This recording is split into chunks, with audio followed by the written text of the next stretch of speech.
जय हिंद साथियों, पुनः स्वागत है जीके की को क्लास यानी 8 सितंबर के दोनों पारियों में पूछे गए 29 प्रश्न जो कि आए हुए प्रश्न हैं दोनों पारियों में। देखेंगे इनको और जानेंगे कि कौन सा प्रश्न पूछा जा रहा है। एनालाइज करने की कोशिश करेंगे कि किस टाइप के प्रश्न आ रहे हैं एसएससी एमटीएस में। तो चैनल को सब्सक्राइब कर लें। अब करते हैं शुरू। पहला प्रश्न है, हर साल मार्च के महीने में चाप चर कूट त्योहार किस राज्य में मनाया जाता है? तो ये मनाया जाता है मिजोरम में। किस राज्य में? मिजोरम में मनाया जाता है। कौन सा त्योहार? चापचर कूट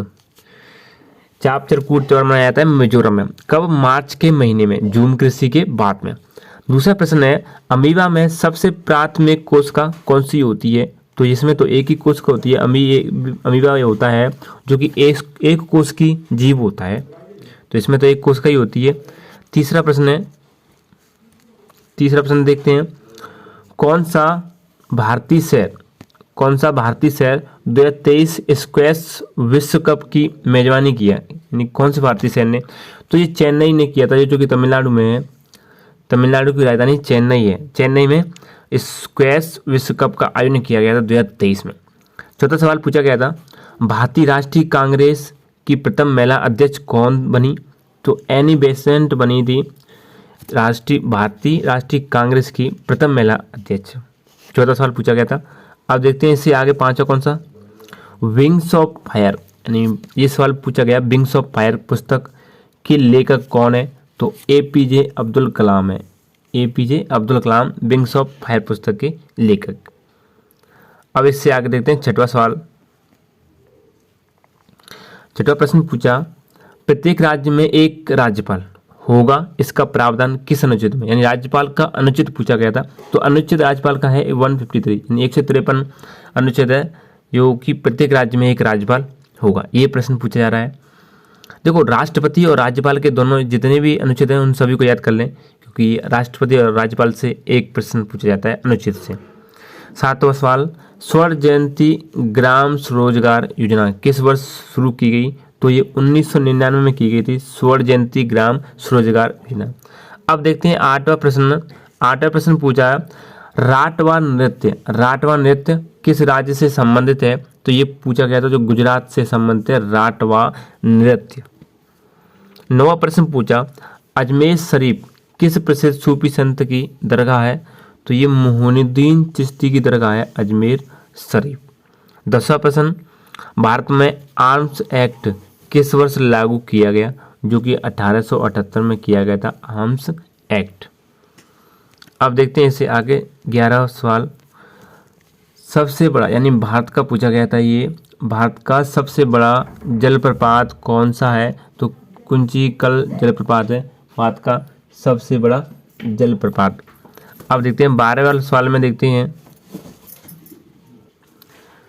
12वां वाला सवाल है, गजलों का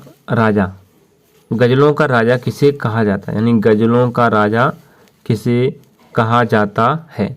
तो ये जगजीत सिंह को कहा जाता है गजलों का राजा। 13वां वाला सवाल है, ड्री उत्सव किस राज्य में मनाया जाता है? तो ये अरुणाचल प्रदेश में मनाया जाता है। ड्री उत्सव यानी अरुणाचल प्रदेश में मनाया जाता है ड्री उत्सव। अब देखते हैं 14वां वाला प्रश्न है, रोहित शर्मा ने कुल कितने T20 मैच खेले हैं? अंतर्राष्ट्रीय की बात हो रही है, तो 145 अंतर्राष्ट्रीय मैच खेले हैं रोहित शर्मा ने कुल T20। ज़्यादातर आंकड़ा हमेशा रहता है वो T20 मैचों का ही रहता है, जो इंटरनेशनल मैचों का रहता है। अंतर्राष्ट्रीय मैच कितने खेले हैं? तो 145 अंतर्राष्ट्रीय मैच खेले हैं। ऐसा ही प्रश्न पूछा गया था। 15वां सवाल है, शहरी रोजगार योजना किस वर्ष आई थी? तो 1991 में प्रस्तावित हुई थी, जो 2006 में स्वीकृति मिली थी इसे। कौन सी? शहरी रोजगार योजना। अब 16वां वाला प्रश्न पूछा गया था, ब्रह्म समाज की स्थापना किसने की थी? तो राजा राममोहन राय ने की थी ब्रह्म समाज की स्थापना। ये प्रश्न पूछा गया। अब देखते हैं, राजा राममोहन राय ने की थी ब्रह्म समाज की स्थापना। 17वां वाला प्रश्न है, गांधी जी ने दांडी यात्रा के उपरांत कौन सा आंदोलन शुरू किया था? तो सविनय अवज्ञा आंदोलन शुरू किया था। यानी दांडी यात्रा के उपरांत किया था सविनय अवज्ञा आंदोलन। अब 18वां प्रश्न है, अनसूटेबल बॉय पुस्तक के लेखक कौन है? तो करण जौहर हैं अनसूटेबल बॉय पुस्तक के लेखक। 19 वाला पूछा गया था, देखते हैं। जोया फैक्टर पुस्तक से भी काफ़ी प्रश्न बन जाते हैं, तो प्रत्येक पुस्तक के लेखक आपको याद होना चाहिए जो कि करंट में चल रहे हैं, करंट की पुस्तक हो वो। जोया फैक्टर पुस्तक के लेखक कौन थे? तो अनुजा चौहान हैं जो कि जोया फैक्टर पुस्तक के लेखक थे। 20 वाला प्रश्न पूछा गया था, रुक्मिणी देवी अरिंदेल किस नृत्य से संबंधित है? तो कि भरतनाट्यम से संबंधित है रुक्मिणी देवी। अब है 21 वाला प्रश्न, 21 में पूछा गया था, अनुच्छेद 21A के तहत शिक्षा का मौलिक अधिकार कितने वर्षों के बच्चों के लिए है? तो 6 से 14 वर्ष के बच्चों के लिए 21A के तहत। 22 वाला प्रश्न पूछा गया था कि 2011 की जनगणना के अनुसार सबसे कम जनसंख्या वृद्धि किस केंद्र शासित प्रदेश का है? तो लक्षद्वीप का है। किसका है? यानी पॉपुलेशन ग्रोथ की बात करें सबसे कम हुई थी तो वो लक्षद्वीप में हुई थी। 23 वाला, मन्ना डे का संबंध है? तो भारतीय पार्श्व गायक थे ये मन्ना डे, जो कि भारतीय पार्श्व गायक थे। 24 वाला प्रश्न देखते हैं। 24 वाला है कि 2004 से 2009 तक झारखंड के राज्यपाल कौन थे? इनका निधन 2022 में हो गया था। सैयद सिफ्ते रजी थे जो कि 2004 से लेकर 2009 तक झारखंड के राज्यपाल रहे थे। 25 वाला प्रश्न है, काजीरंगा नेशनल पार्क कहाँ पर स्थित है? तो ये असम में है काजीरंगा की बात करें तो। अब देखते हैं 26 वाला प्रश्न क्या पूछा गया था। 26 वाला पूछा गया, सबसे पहले जनजातीय खेल का आयोजन किस वर्ष हुआ था? तो 2023 में हुआ था सबसे पहले जनजातीय खेल का आयोजन। 27 वाला प्रश्न पूछा गया,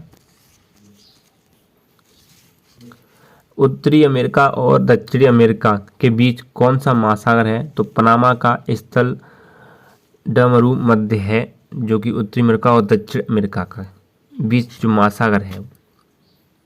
अब 28वां प्रश्न देखते हैं, सांची का स्तूप का निर्माण किसने करवाया था? तो ये तो सबको पता है कि अशोक ने करवाया था सांची के स्तूप का निर्माण। 29 वाला प्रश्न देखते हैं और इस क्लास का अंतिम प्रश्न, पुरुष कबड्डी के ग्राउंड की लंबाई कितने मीटर होती है? तो 13 × 10 मीटर होती है पुरुष कबड्डी के ग्राउंड की लंबाई मीटर में। तो ये 29 प्रश्न पूछे गए थे, इनका एनालाइज करना और प्रयास करना कि किस टाइप के प्रश्न आ रहे हैं। उन्हीं टाइप के प्रश्न आपको याद करने हैं और कोशिश हमारी रहेगी कि सभी प्रश्नों को लाने की, जितने भी हुए 1 से लेके 8 तक एक ही PDF में सारे प्रश्न लाऊंगा। तो मिलते हैं एक और क्लास में। Thank you. चैनल को सब्सक्राइब जरूर कर लें, चैनल पर नए हो तो।